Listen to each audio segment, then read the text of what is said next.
kita kembali bertemu di dalam ruang virtual, dalam YouTube Mutiara Iman, persembahan dari Bimas Kristen Provinsi Nusa Tenggara Barat.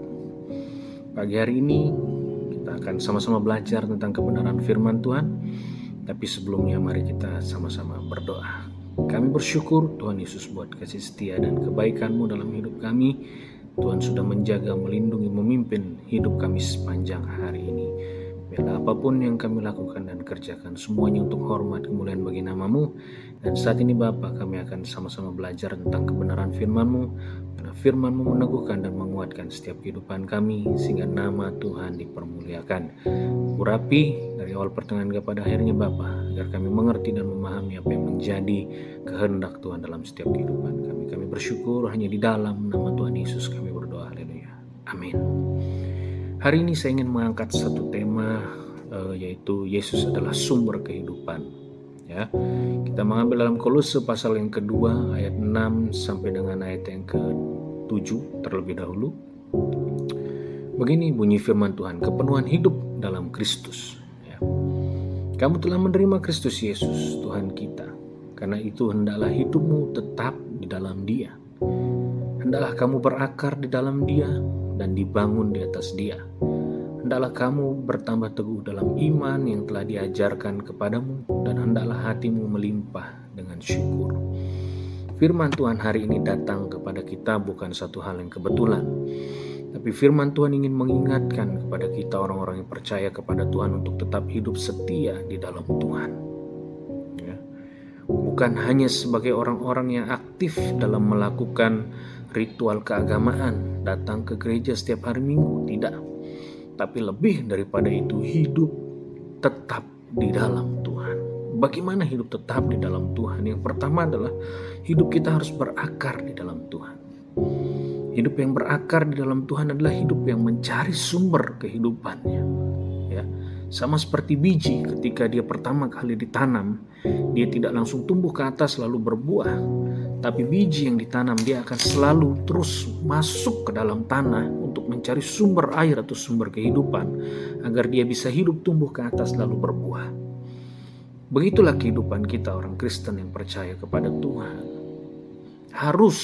Kita harus masuk mencari sumber kehidupan itu, sehingga ketika sumber itu sudah kita dapati, maka kita akan bertumbuh secara otomatis ke atas dan kita akan berbuah.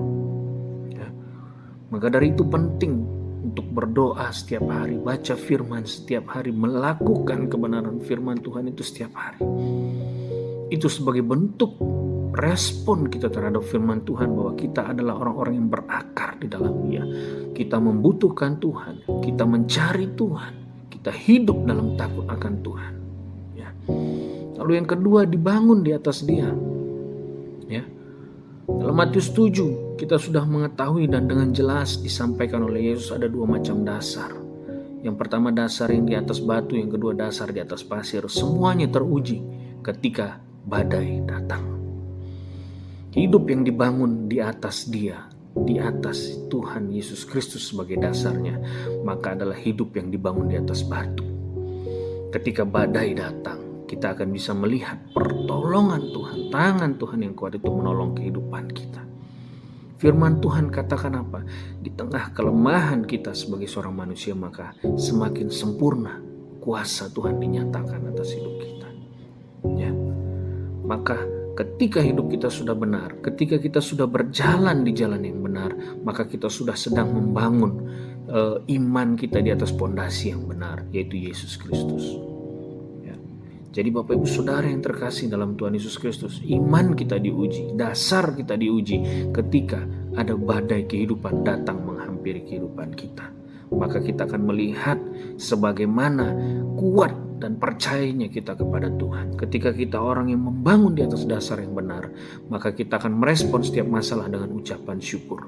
Tetapi ketika kita membangun di dalam dasar yang salah, maka kita akan merespon setiap masalah dengan menggerutu, ya, dengan terus protes terhadap Tuhan, kenapa hal ini harus terjadi dan sebagainya. Lalu yang ketiga, hendaklah kamu bertambah teguh dalam iman yang telah diajarkan kepadamu. Di setiap gereja dimanapun kita berada untuk bertumbuh, selalu ada ibadah rumah tangga, selalu ada komsel, selalu ada doa-doa, selalu ada ibadah raya setiap minggunya. Itu tujuannya untuk apa? Untuk membangun iman kita semakin teguh di dalam Tuhan. Hamba-hamba Tuhan sudah sering kali mengajarkan kepada seluruh jemaat Tuhan untuk hidup takut akan Tuhan. Maka dari itu penting bagi kita untuk terus hidup bertumbuh di dalam Tuhan. Lalu yang terakhir, hendaklah hatimu melimpah dengan syukur. Ini yang penting Bapak Ibu Saudara. Sebagai orang-orang yang percaya kepada Tuhan, hiduplah selalu melimpah dengan ucapan syukur, bukan dengan sumpah serapah, bukan dengan omel-omelan, bukan dengan hal-hal menggerutu, ya, selalu memprotes apa yang menjadi keputusan Tuhan. Ya, saya katakan apa? Rancanganmu bukan rancanganku. Rancangan Tuhan dan manusia itu bagaikan langit dan bumi. Ya, buktikan bahwa kita adalah orang-orang yang hidup takut akan Tuhan. Buktikan bahwa kita adalah orang-orang yang taat pada perintah Tuhan. Buktikan kita orang yang sudah berakar di dalam Tuhan. Yohanes 15 ayat yang ke-6 mengatakan, ketika ada ranting yang tidak berbuah, maka dipotong lalu dibuang dan dimasukkan ke dalam api. Ya, ketika kita ingin berbuah, maka kita harus mencari sumber kehidupan itu. Mari kita cari sumber kehidupan kita di dalam Yesus Kristus. Mari kita berdoa, mari kita renungkan firman Tuhan, mari kita lakukan firman itu dalam kehidupan kita sehari-hari. Maka kita akan melihat kemuliaan Tuhan dinyatakan atas seluruh kehidupan kita pribadi lepas pribadi. Kiranya firman Tuhan yang singkat ini dapat menjadi kekuatan yang baru, dapat menolong kehidupan kita dan memberikan semangat yang baru bagi kehidupan kita, sehingga nama Tuhan dipermuliakan dalam setiap langkah hidup kita. Mari kita berdoa. Kami bersyukur buat kasih setiamu dalam hidup kami. Terima kasih firman-Mu yang sudah mengingatkan kami dan meneguhkan kami Bapa, sehingga kami boleh menjadi orang-orang yang takut akan Tuhan. Kami boleh menjadi orang-orang yang berakar di dalam Tuhan, sehingga kami boleh menghasilkan buah-buah dalam kehidupan kami. Kami berdampak bagi orang lain dan nama Tuhan dipermuliakan. Kami serahkan seluruh kehidupan kami selanjutnya ke dalam tangan pengasihan-Mu Bapa. Biar Tuhan memberkati terus Bimas Kristen Provinsi Nusa Tenggara Barat yang menjadi saluran berkat bagi kami semua. Kami bersyukur, kami taruh semuanya di bawah kaki-Mu. Kami serahkan seluruh kehidupan kami hanya di dalam nama Tuhan Yesus Kristus kami berdoa dan mengucap syukur. Haleluya. Amin. Tuhan Yesus memberkati kita semua.